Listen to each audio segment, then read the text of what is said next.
Tudo bom, pessoal? Hoje é segunda-feira, eu caminho de Dallas daqui a pouquinho, então já vamos gravar esse vídeo aqui para vocês, porque lá eu não sei como é que vai estar o horário, então vamos ver, né? O que aconteceu? Eu gosto muito mesmo, eu tenho um orgulho muito grande quando eu vejo algum brasileiro aqui se destacando, se despontando, e a gente vê essa pessoa trabalhando, principalmente quando a gente acompanha desde o começo a história. Eu já vi muitas histórias legais acontecerem aqui, e eu sinto muito orgulho dessas histórias, porque mesmo que não sejam clientes nossos, eu vejo o quanto essas pessoas se esforçam, o quanto elas ralam, o quanto elas se dedicam para que tenham um resultado bacana, né? Ou pelo menos diferente. Mas quando eu vejo algum brasileiro chegando aqui e querendo fazer o jeitinho brasileiro e trazer para cá a mesma cultura que a gente via no Brasil, isso me incomoda muito. Não com as atitudes ou com algumas atitudes em si, mas me incomoda muito porque essas pessoas acabam queimando a comunidade inteira. E quando essas pessoas impactam dentro de uma imagem de uma determinada comunidade, principalmente da comunidade da qual eu acabo fazendo parte, isso me revolta muito. E é por isso que muitas vezes eu digo para vocês, eu não curto muito essa história de pessoas que estimulam a imigração ilegal, principalmente o jeitinho, vamos fazer mais baratinho, vamos fazer desse jeito mais tranquilo, vamos fazer desse outro jeito, vamos fazer aqui, vamos pular um muro. Porque essas pessoas não têm muito a perder, ou elas não têm consciência do que elas têm a perder. E quando essas pessoas fazem esse tipo de coisa, elas trazem um problema gigantesco para aqueles outros que querem fazer a coisa da forma certa. Vou contar com vocês o que aconteceu ontem e eu vou mostrar para vocês o tamanho da estupidez das pessoas e a forma com que elas não têm a menor noção do que elas fazem. Eu já tive algumas vezes algumas pessoas tentando derrubar meu canal do YouTube, algumas pessoas tentando derrubar meu Instagram. Isso eu já vi acontecer algumas vezes. Eu até noticiei aqui e tudo mais, e há um tempo atrás. É muito difícil você clonar alguma coisa minha, porque eu não clico em nada. Se eu não conheço a pessoa, eu não atendo a ligação. Se um número me liga e eu não conheço, eu não atendo a ligação. Mas vão dizer que alguém está no hospital pronto para morrer. Cara, Deus que me perdoe, mas eu sinto muito. Não vou atender do mesmo jeito, tá? Eu fico impressionado com a quantidade de links que me mandam. E, Daniel, dá uma olhada nesse negócio aqui, nesse artigo para você ler. Esquece, eu não abro. Em nada. Nem Instagram, nem nada. Me mandou link, eu não clico. Nem mensagem de voz eu clico para ouvir. Tá? Então, assim, alguém me mandar mensagem de voz no meu LinkedIn ou no meu Instagram é pedir para eu ignorar, porque eu não vou olhar, tá? Eu não vou abrir. Então, é muito difícil eu clicar em alguma coisa. Até nos meus e-mails eu não clico. Mas já tentaram clonar várias vezes, já tentaram bloquear várias vezes. Infelizmente, tem fracassado no mundo que perde tempo com esse tipo de coisa. Né? Encher o saco dos outros ao invés de investir nele para ele crescer e talvez até se tornar maior do que essas pessoas que eles tentam ficar enchendo o saco. Né? Mas o que aconteceu esse final de semana? Eu recebi uma mensagem de uma amiga minha, a Carla, que é policial aqui. Olha o azar que esse infeliz teve. Ela me mandou uma mensagem, um print de uma mensagem que ela recebeu de uma pessoa que ela conhece, perguntando se realmente eu a trabalhava daquela forma. Por quê? Alguém abriu uma página da Toledo e Associados no Instagram, só que a página dele tem um underline no final. A nossa não, tá? Ele colocou um underline no final. Se acha muito malandro, né? E aí essa pessoa estava falando com essa moça, amiga da Carla, que é policial aqui no Texas. Olha o gênio. E ele pedindo para essa moça fazer um investimento de $3 mil. E aí a pessoa fala assim, olha, não, mas eu não tenho $3 mil. Fala, então quanto a senhora tem para investir? Parece papo de cadeiro, né? Nossa, enfim, o nível dessas pessoas é um negócio incrível. E aí a Carla me mandou esse screenshot, dizendo, Daniel, tá aqui a situação. Bom, aí ele se ferrou várias vezes. Primeiro, porque nós, obviamente, não vamos dizer, oh, por que você está me copiando? Eu já sei que ele é um estelionatário, eu já sei disso, né? Então, essa informação eu não preciso. E ele também sabe que ele é um estelionatário, então também não preciso dar essa informação para ele.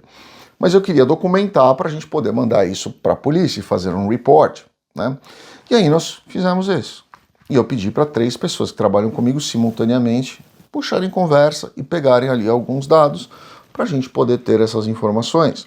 Então eu vou mostrar aqui para vocês alguns trechos de conversa. Vou até pedir para o meu pessoal colocar aqui, porque chega a ser engraçado demais o nível desses estelionatários, né? Então vamos lá. Primeiro, né, uma pessoa conversou aqui com ele passou inclusive o telefone dele,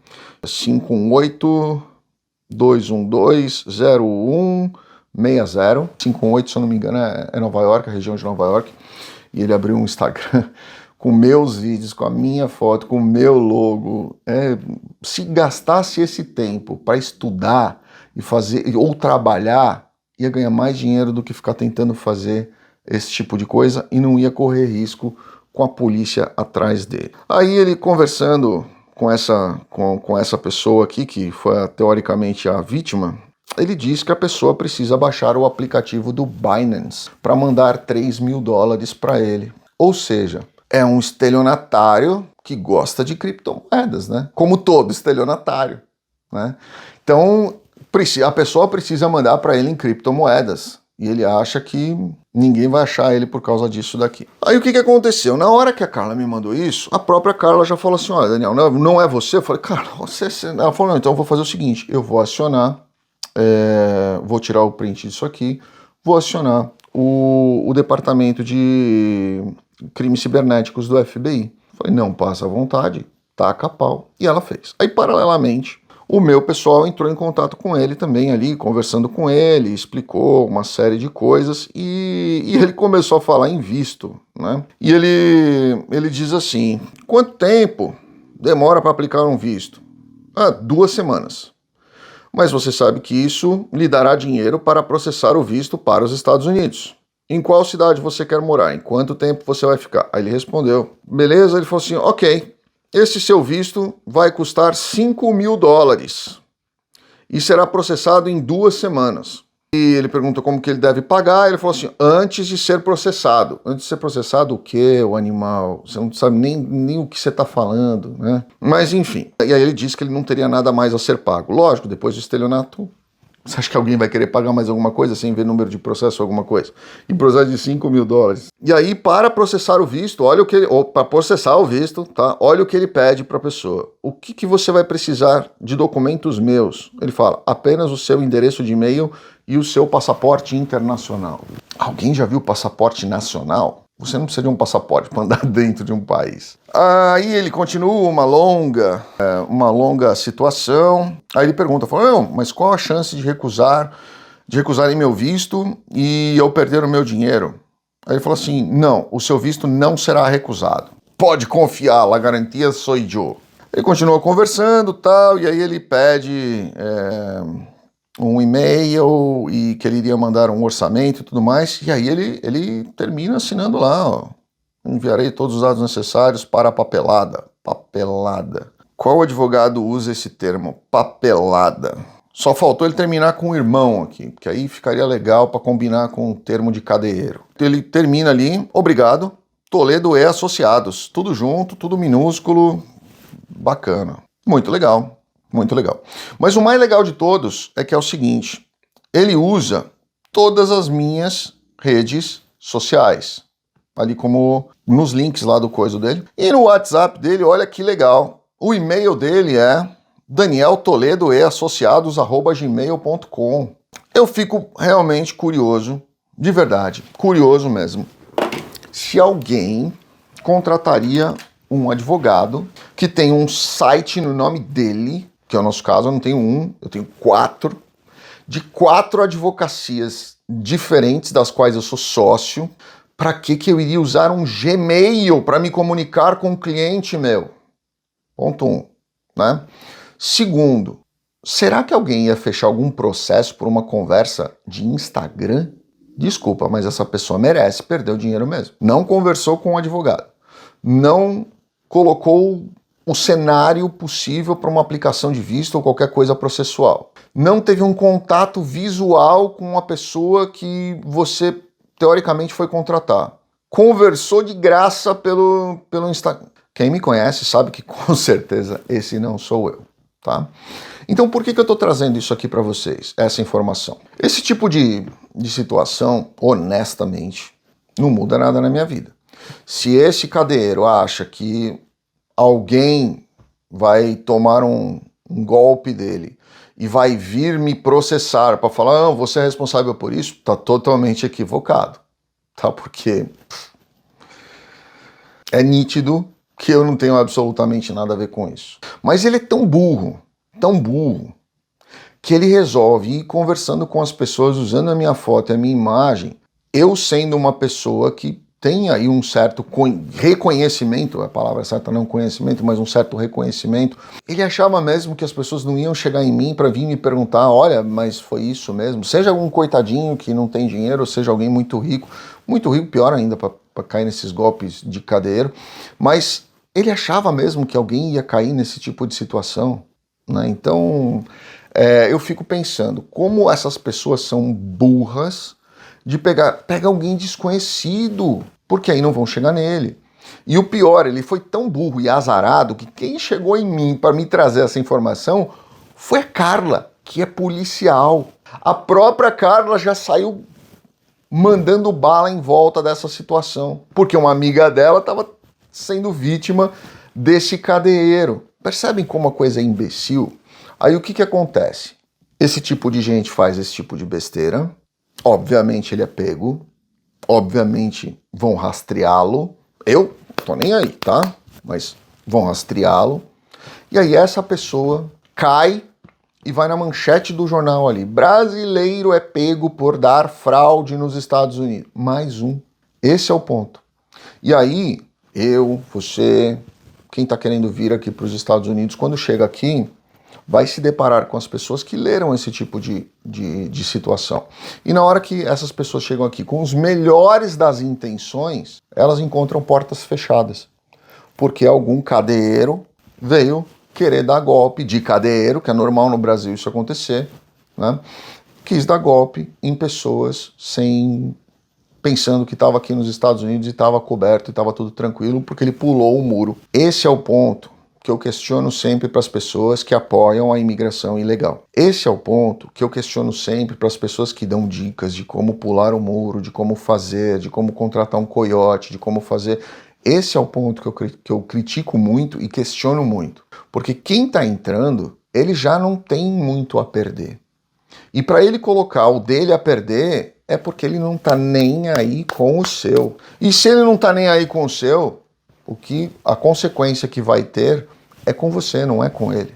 Esse é o ponto que eu falo sempre para vocês na questão de aceitar a ilegalidade. Você vai dizer para mim que uma pessoa dessa está fazendo isso porque ele está desesperado?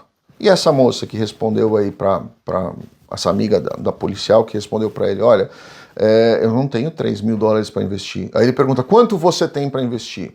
Ela vai falar, tenho $1.000 para investir. Então me manda que eu vou fazer um investimento para você de $1.000. E aí? Né? E aí? E aí a gente começa a ver por que onde tem os grandes polos, as grandes concentrações de comunidade brasileira, como eu disse aqui, ó, 518 aí o area code dele, aonde são esses lugares onde realmente sempre acontecem os problemas. Vocês começam a ver que os focos de onde a gente tem essas concentrações da comunidade que costumam fazer esse tipo de malandragem é sempre na mesma região ali. É um aqui, outro ali, outro aqui. Vocês vão ver sempre a mesma coisa. Isso é o que me incomoda absurdamente. E quando as pessoas me dizem, poxa, Daniel, mas você fala da comunidade brasileira como se você não fosse brasileiro. Eu sou brasileiro e me orgulho muito de ser brasileiro. Muito, muito, muito mesmo. Mas eu tenho uma vergonha absurda do jeitinho brasileiro que as pessoas querem levar para fora. Eles não querem mudar de país e deixar para trás as coisas ruins. Não, eles querem trazer tudo junto. Eles só querem ter, num outro país, a estabilidade financeira e a estabilidade de segurança pública. Só. Porque o resto eles querem viver o Brasil em outro lugar. Essas pessoas, elas estão acostumadas a viver desta forma e elas vão replicar isso em muitos outros lugares.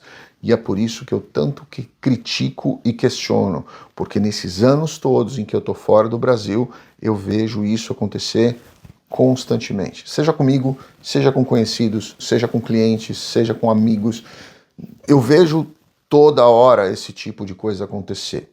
É cadeiro contando mentiras, criando perfis falsos, criando histórias falsas para se promover, para parecer que ele é alguma coisa, e aí dá calote em outras pessoas que não tem nada a ver com isso, e não estão nem aí se essas pessoas vão tomar prejuízo, dane-se, ele quer o dele, né? E entrou o dele, tá tudo certo, porque ele não tem nada a perder. Pensem nisso. E quando vocês tiverem esse tipo de situação, gente, denuncia mesmo, manda bala, né? Porque esse tipo de situação fora do Brasil, no Brasil já destruiu o país, fora do Brasil vai destruir a sua intenção de ir para um outro lugar e se livrar desse jeitinho brasileiro. Fiquem com Deus, um grande abraço. Obrigado.